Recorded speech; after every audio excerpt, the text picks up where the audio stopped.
These men were somebody's loved ones, their families and everything. They had meaning to everybody. And for what they went through and what they did, we have to honor them one way or the other. We don't have to honor the war, but we have to honor the soldier. A soldier accompanying a body home from Vietnam encounters the grief of that felled hero's family. I came home and I didn't really feel like I belonged to a certain extent. I had real good friends, but it's like the field jacket. It's best to take everything off so nobody knows. And decades later, he's deeply moved by the sound of a familiar rain that takes him back in memory to the war. Hello, welcome to the Mighty Pen Podcast. I'm David L. Robbins, your host and founder of the Mighty Pen Project, a writing program for veterans and their spouses in partnership with the Virginia War Memorial Foundation in Richmond, Virginia. In this podcast, I'll sit down with Larry Meier, author of today's two stories, The Salute and Quang Tri Rain. In 1970, Larry served as a lieutenant and artilleryman in Vietnam. He spent 7 years in the U.S. Army. Now let's listen to The Salute, movingly read by Harry Kollatz. I'm just outside Petersburg, rolling out on Route 36. Fort Lee, next right. I pull up to the MP station, reporting for a new assignment. The MP responds, "The IT Brigade headquarters is straight ahead, left on B Avenue." I show him my orders, and I'm politely redirected to Mifflin Hall, the post headquarters. Not sure why I'm here. A red leg with the fighting quartermaster corps? I guess it's a place to stick too many lieutenants promoted up. Fine. After a year in the jungle, put me behind a desk. I get my wish. I'm assigned to the Quartermaster's Brigade S3 shop, our section in charge of post-training operations, broken in with the Major's briefing on his self-importance. I'm grateful for the encouragement. Hope I can measure up to this world of experience. Glance at my new teammates, two smirking captains. Major Hornblower can bluster all he wants. Forget him. I'll follow the lead of these seasoned NAM vets. Under their mentorship, I settle into the Fort Lee way. Get the daily details out, inspect the training sites, then beat the early rush to the O Club, return in time to send out the next day's detail requirements, then beat the early rush to the O Club again. It's all fine at first, but not as expected. Hard getting used to the certainty that tomorrow's will all be the same. As much as I hate it, my thoughts lead me back to Charlie Battery. Hours in the O Club with war stories over bourbon provide no relief. Stateside duty, just not as advertised. But one Army universal truth remains: there will always be other duties as assigned. It doesn't take long for my name to pop up on the post-duty rosters. Some are routine, such as languishing overnight in post-HQ as OD. Others are a little more detailed, but I'm not given my first choice: Class 6 Inventory Officer. Why not? I could tell the difference between bourbon and vodka. Others are a mixed bag of don't volunteer for, such as Summary Court-Martial Officer, Judge, Jury, and Hangman. So hard to have a soldier before you for the crime of not adjusting to coming home from NAM. But Casualty Assistance Officer? Never heard of it. Maybe a carry back to World War II days, delivering the feared telegram to the parents. CAO in today's Army lingo, assigned to assist the primary next of kin. Can't be more open-ended. No idea where this would lead me. I sign up. I'm assigned to a family who lost their 19-year-old son. He died after only 2 months in country as a rifleman. It's my first time accompanying the remains of a service member. The casket will arrive in Roanoke, the nearest airport, then be transported to the family near Grundy. With the flight scheduling from Vietnam, I have a couple of days in Roanoke to hit the VA and Social Security offices. The young man's draft and death notices have probably been the family's only contact with the military. I need to make it as smooth as possible, not burden them with, "I'll be back in a couple of days with more government paperwork." The plane arrives. A hushed crowd gathers. The honor guard from the local 1st Battalion, 116th Infantry transfers the flag-draped casket to the waiting hearse. The soldiers come to attention. The detail NCO renders honors. Now, the last leg of this soldier's return begins. Out of Roanoke on I-581 to I-81. I follow the hearse. The flag drapes the casket ahead. It just doesn't seem right. He shouldn't be coming home like this, not stuck in traffic. Quickly, we leave the melee of cars and trucks, headed south as those lush blue mountains begin to rise. On the other side of Blacksburg, US 460 turns into a tortuous mountain road through the heart of Appalachia. Bluefield, Tazewell, Richlands. The rugged mountains loom larger. The curves sharpen. Roads have been destroyed by overweight coal trucks. We roll past worn-out homes. Who lives here? To those in the flatlands, these folks must be nobodies, just folks sitting on the porch by a sleeping dog, picking at a banjo, passing around a jug. It doesn't matter if that's accurate or not, because I'm following the casket of a soldier from these parts. Our little convoy attracts onlookers as we pull into an Esso station in Grundy. Folks are not accustomed to seeing a hearse trailed by a black sedan with government tags. My greens stick out among the men in miners' overalls. Where are you heading? Bringing one of our boys home? After a brief exchange, I inquire, I'm looking for the Greater Grace Free Will Baptist Church on Hoot Owl Gap Road. Appreciative of the respect shown by everyone, we head into the heart of Buchanan County, over what some might call roads. It's easier to find potholes than patches of asphalt. No straight stretches here, only run-down homes with rusted cars in the yard. Just how do these folks make it day to day? Up ahead stands the church. Like so many found all over rural Virginia, it's a plain white wooden chapel with a steep roof and the ever-present cross. There to greet us is Preacher Johnson and a few men in those same overalls. After some getting to know you pleasantries, they help bear the casket into the church. As everyone starts to depart, I ask, is there a motel nearby? I could hit myself. How dumb is that? There's nothing nearby this place. Preacher Johnson replies, you're staying with us. Don't argue. It's getting dark and you'll never find your way out of here. I follow Preacher Johnson down the mountain to his home. Not sure what to expect. Doesn't take long. He has 2 kids running around wanting to play army with my hat. It's okay. They can't hurt it. A stranger is a celebrity. Tell us all about Richmond. The preacher's wife pulls out all the stops for the meal, blessed eloquently by Preacher Johnson. Dinner and conversations are enjoyed by all, except for the rhubarb pudding. She apologizes for its shortcomings. All that changes after I mention my dad's rhubarb patch behind our garage. Later, sitting by the TV, there's a knock at the door. Preacher Johnson greets the visitor. Bobby, we were expecting you. The man who brought home your son is here. Bobby Anderson, in overalls, has come by to go over my pile of papers. Both of us wade through the stack. Please sign and date here. Now another signature here. What am I doing? Selling a piece of land? Buying his car? I can barely imagine how this father felt. Near the bottom of the heap came the application for a veteran's headstone. Bobby Anderson picks up the form. What does this here mean? Your son is entitled to a grave marker if you want one. Wheezing and coughing, he says, you mean like the one of them they got at Arlington? Much appreciated if you can. Know it would do wonders for his mother. Folks need to remember my Bobby Jr. Yes, sir. Be honored to do that. Bobby Anderson departs. I retrieve my hat once the kids are asleep. The preacher's wife brings out the lemonade. Glad you got to see Bobby. They're a real fine family. Hate seeing all this sorrow. Preacher Johnson joins in. Yes, my daddy baptized Bobby Jr., along with his 3 sisters. Eleanor, their mom, grew up here, buried her dad. The coal dust did him in. Looks like it will do the same to Bobby, too. With all this heartache, Jesus will have a special place for both of them.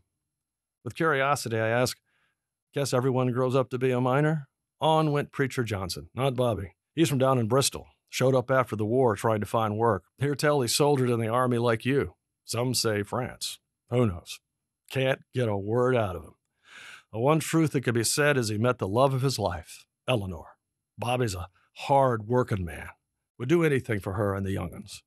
Preacher Johnson's wife remarks, only makes your coming even harder. Bobby Jr. was his pride and joy. If not fishing, they were hunting. Had to. The only food on the table when the mine shuts down.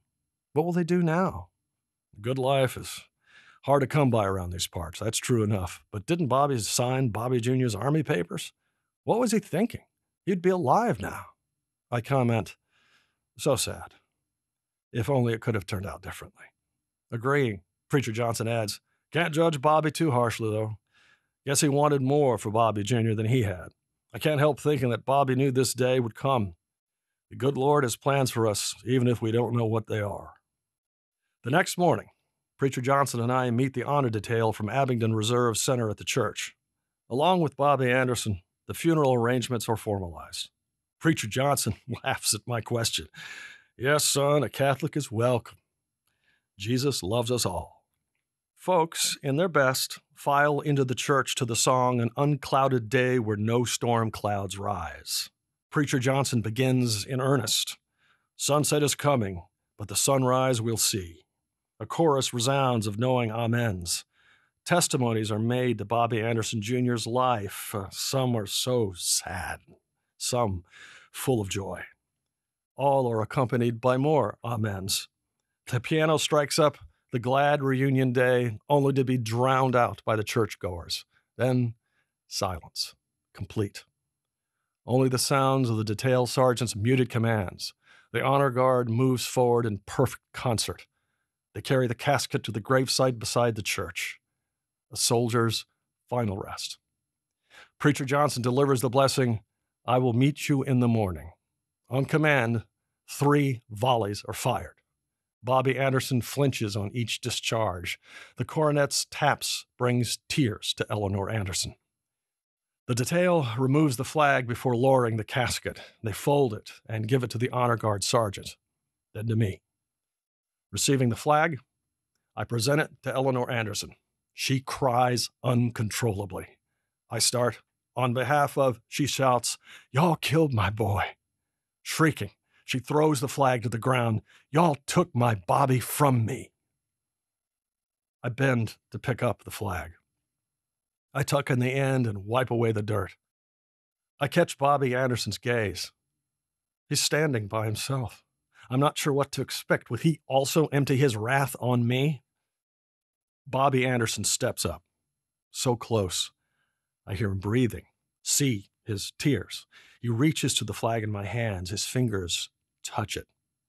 Then he takes the flag. He pulls it close to his chest, staring at it. He raises his eyes to mine and nods. I step back. I render and hold my salute. One soldier to another. We understand. Larry Meier, author of The Salute, beautifully read by Harry Kollatz. Larry, that story seems to me to be about 3 things: remembrance, respect, and remorse. I'd like to take them in that order.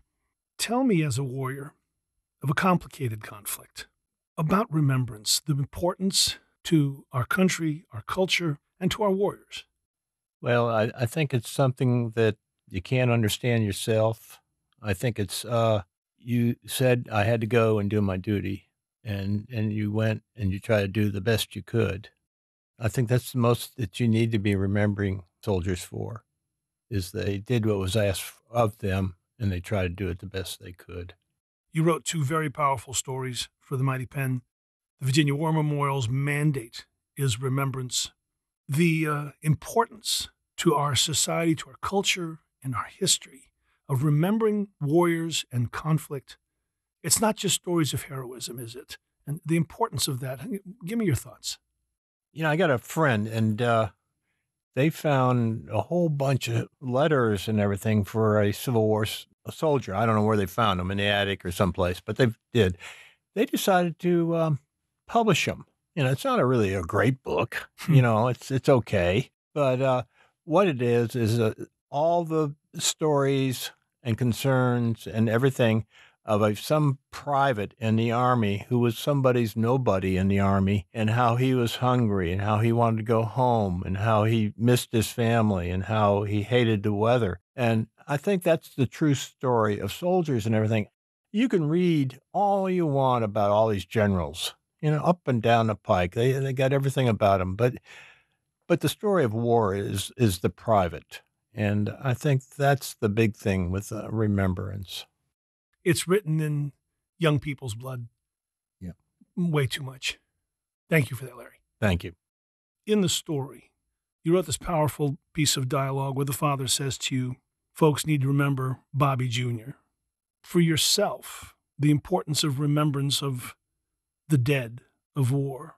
You have said to me personally how difficult it was for you to walk by the Vietnam Memorial. Talk about the difficulty of accepting the costs of war versus the necessity of it sometimes.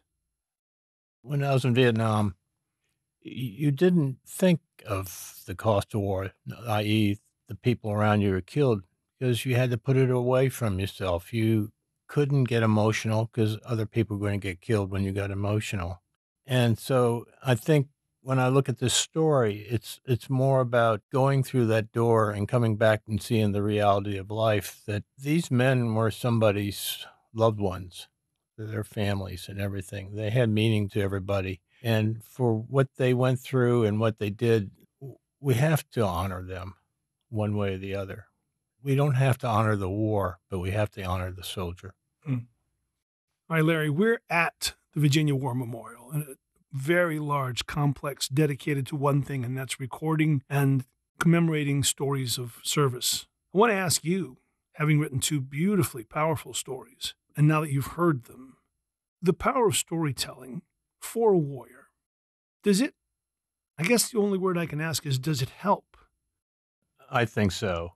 I'm real personal about telling my stories over there. Matter of fact, the only thing my wife really knows is just little bits and pieces that I say here and there. But I think the power of these stories has been, I can pass this on to my family. They know something about who I was and what happened. And I think maybe that's the thing with a lot of these stories that these people write. It's not so much to tell the world, but to tell the people around them and have something there that is concrete that can be passed on. And maybe the world will listen. Yeah, maybe they will. Last question for you, Larry, and thank you so much for coming in today. Let's talk about a happy topic. What's going on with you today? Well, I got a new job. I am the mentor of a 3.5-year-old and a 7-year-old, and my main focus as Peepaw, which means spoiler of kids, is to get them into trouble they never ever thought about. And ask their mom, I do a damn good job. I would expect nothing less. Now our second story, Quang Tri Rain. Again, read by Harry Kollatz. Then I'll talk more with author Larry Meier. My day had finally come. Received orders. Leaving the battery and going home. Goodbye, Vietnam. But not before the Army could get their last shot at me. I'd spent days in a funky oak club in Da Nang drinking bourbon with an alcoholic dog whose name is as lost as my hours there. Then I heard, Meier, report to the company for your boarding pass. Well, it's like a dream. I was getting on the Freedom Bird, going back to the world. Wow. The sensation when the plane lifted off and my body was no longer connected to the NAM couldn't be described simply because it was beyond my feeble ability to understand. As the world below changed from green to blue, it was time to revisit all the plans I had dreamed of for 12 months. I wasn't sure I could even do them all. Most likely not. But I did know for sure I would hit the road running, pick up where I had left off. Life wasn't going to be good, it was going to be great. But the sad truth is, you can't return to your past. Too much happened in between. I was not the same, and I didn't even know it. When I got home, my mom was the first to notice something was not right. She thought I would arrive, get out of the uniform, and be out the door. She asked, why don't you leave the house? Why don't you go out with your buddies? Of course, Mom didn't know it was safer to be hunkered down with Gentle Ben, the legendary rat of the DMZ. Mom questioned why I was staying up after the test pattern came on the TV. But Mom, I thought, I have to be up. The North Vietnamese night crew would be dropping in 122s soon, just like they did the previous nights. I felt I had not changed. Everything was the same. As time went on, I did get together with my best buddy, Doug. "Hey, Larry, great tan there. What you been doing?" Silence. Better not answer that one. Even so, what could I say? Or, once at a party, a champagne cork went off behind me. Great fun to see me jump. Great fun for everyone except for me. Yeah, I knew if you heard the whistling, your name wouldn't be on it, but better to not take any chances. Why was I having cold sweats while in Woody's and Tyson's Corner at Christmas? Guess it was tough enough to keep your eyes on a few villagers, but a crowded store?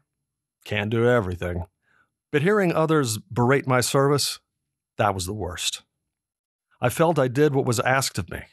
I was not a hero by any means. I just did the best I could. I felt pride in that, but not everyone agreed. I was asked in the Cincinnati airport while in uniform, "How many babies did you kill?" And in a job interview, "We don't hire people with your skills." But to hear it from the people dearest to you, now, that's another level. Dad and his Signal Corps general friend mocked my service by saying the soldiers in Nam didn't know how to fight. If it were World War II, it would have been different. How do they know? Neither ever felt a bullet go by them in any war. It just hurt. So, over time, I learned to stay under the radar. The possible exception was my old field jacket, stripped down to be as plain as possible. But, like Peter, I could not deny myself. It was who I was, plain and simple. The field jacket wanted its insignias back. Like the field jacket, the war was pushing back at me. Then something happened. Those many years of denial collapsed. Some 15 years after leaving Nam, my wife Vera and I were flipping through the channels from Moonlighting to Dynasty to whatever, trying to find something to waste our time on. Then we hit Channel 23, PBS, with a live forum at the University of Wisconsin. It was a roundtable of a bunch of vets who were talking about the war's impact on their daily lives. I don't know why, but I was drawn to it. These were regular folks as far as I could tell. Nothing special. They acted like me. Not Rambo stuff, heading down to the local bar and going commando on everyone there. No, regular stuff. I wasn't even sure what that meant. Maybe it was living on the edge. Why gas up when the yellow light is not on? Maybe it was just being alert, like when I sit up against a wall in a restaurant so I could spot trouble. Maybe it was avoiding memories. I was so terrified to visit the wall that it took me several visits to walk past all those names in tears. But like everything on PBS, the program had an agenda, pushing the Vet Center. I had never heard of it, but I saw the 1-800 number. No way, not for me. I discovered that the VA's answer to PTSD was handing out pills, the answer to all that ails you. As could be expected, vets weren't going back. Maybe they found a nickel bag to be a better substitute. There was definitely less paperwork. So the VA began storefront counseling centers. On a lark, I called the Richmond Center on Franklin Street. I thought, why am I doing this? I was ready to hang up if anyone answered. What am I getting into? I made the call and stayed on the phone. "I'm Larry, and I'm a vet." That had a nice ring to it. On the other end was Gloria. "Welcome home," came back at me. The power in those words was unbelievable. I had no idea what to do next. It was not supposed to happen this way. I was definitely out of my comfort zone. Fortunately, Gloria took over from there and she got me an appointment. I was doomed. What had I done? Now I had to show up. The initial counseling was with Gloria. What was the purpose? I guess to find out if I qualified as Nam crazy. Evidently, I made the grade. I was put into a group to do whatever groups do. Dan was the center team leader. He had the credentials, a PhD, a silver star, and a Purple Heart.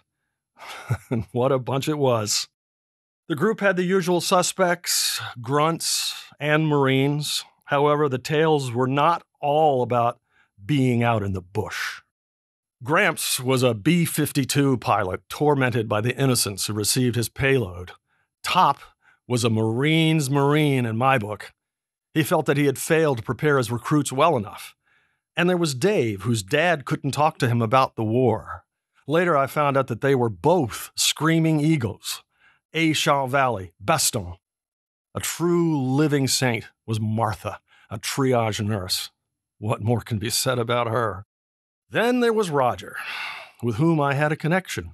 He served in the DMZ with the 1st of 5th Mech, northernmost. Roger was with P Company, 75th Rangers. I am sure he got up close and personal with the local bad guys along Rocket Ridge, which extended up to North Vietnam along the Blue Line. I was with Charlie Battery, 5th of 4th Artillery. Even though I never set foot on Rocket Ridge, I knew it well. The NVA there delighted in putting as many 122 craters as possible inside the wire of Charlie 2, our home. To put it mildly, our group was not shy about talking about our experiences. Dan was the catalyst. Had a knack about letting us feel free to let it out, and we did, maybe sometimes to Dan's chagrin, but not all of us. Roger was like a clam, but we all knew he had stories. You could see it in his face. As silent as he was always there, even if he just sat there. I wished he could open up, but that was not happening. One dreary, overcast Saturday in February, I got a phone call out of the blue from Roger. I answered, "Hey, what's up?" He started babbling about this, about that, and a lot of nothing. My only thought was how to end the conversation. I just didn't have time. Why did he have to be bothering me? There are other guys he could have called. Then, looking out the kitchen window, I saw it. I was hard to make it out first, but there it was, a very fine mist. "Roger, is it the rain?" He sort of grunted. "Yeah." And the realization was there, why he called me. It was the Quang Tri Rain. This was not the hard monsoon I lived with as a FO in the 4th Infantry down south. No. This rain was worse than that. It went on for 2 or so months, from somewhere in December to February. Everything was damp. Poncho liners would stick to you when you tried to sleep. It was so bad, a few gun bunnies had Mama San and Cam Lo dry their jungle fatigues over water buffalo chips. That was true desperation.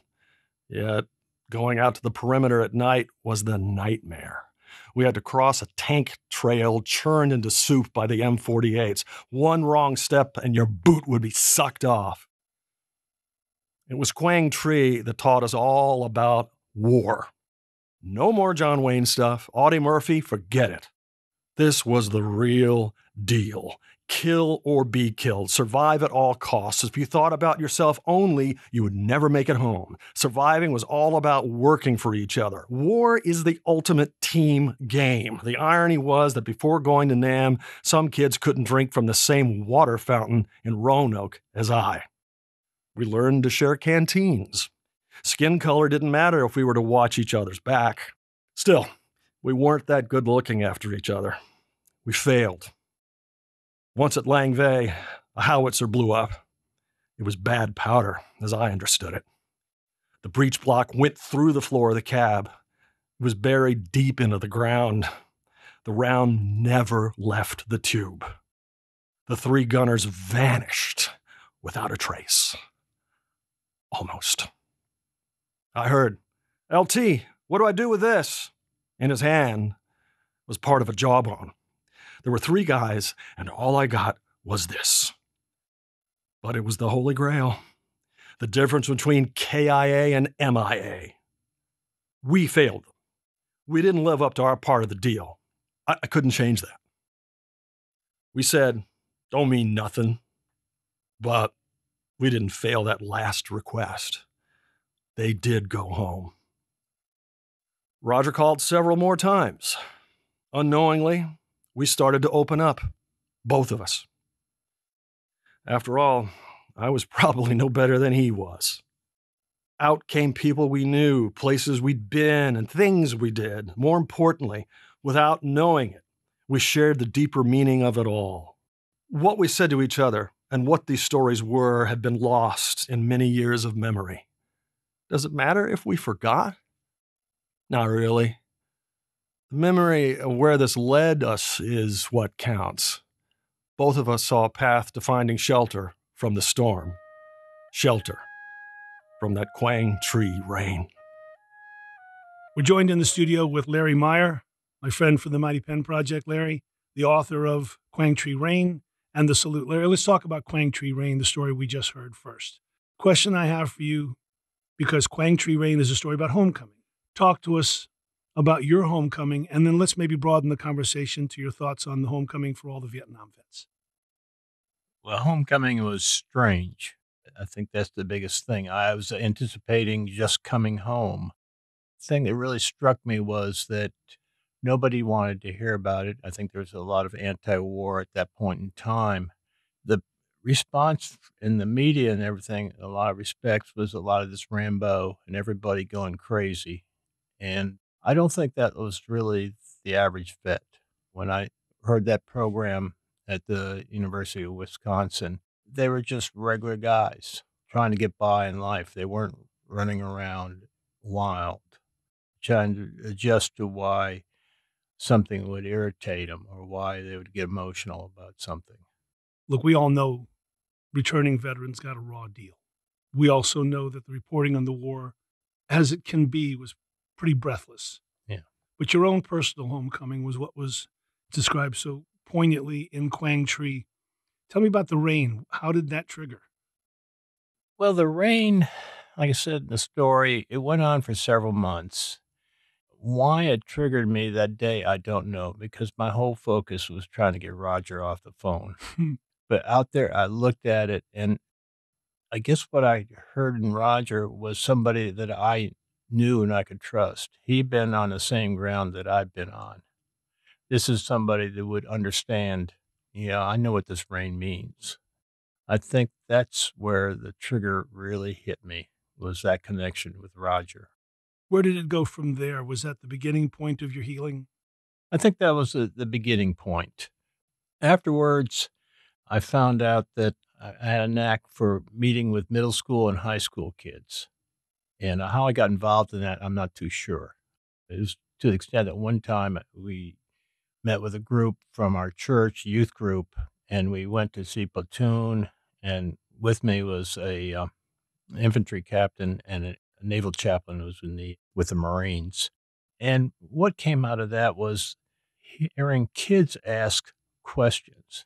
Now, they always pop in that one there and say, how does it feel like to kill? And, I don't even want to get near that question.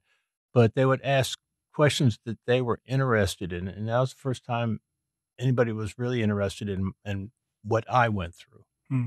And to me, that was unbelievable.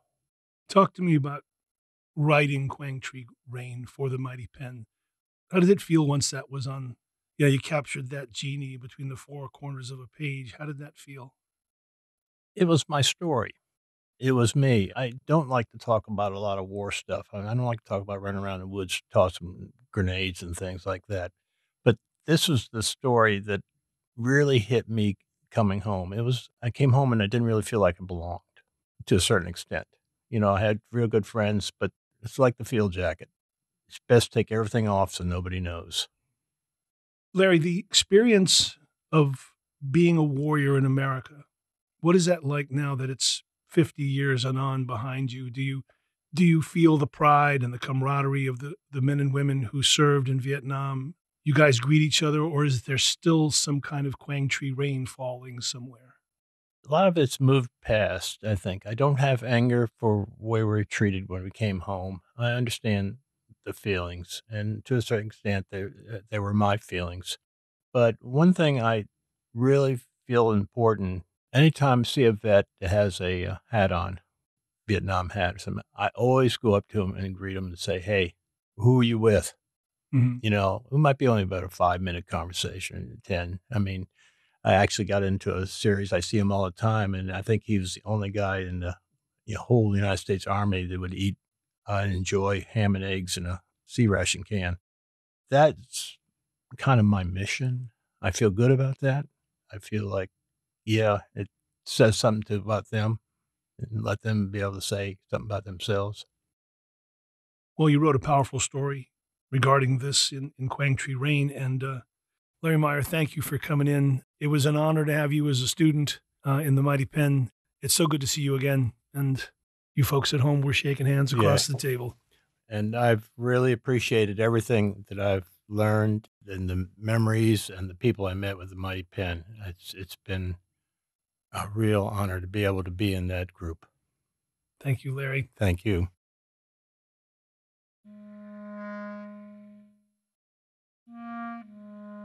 The Mighty Pen Project is a free writing program for military veterans offered by the Virginia War Memorial Foundation, a 501c3 nonprofit.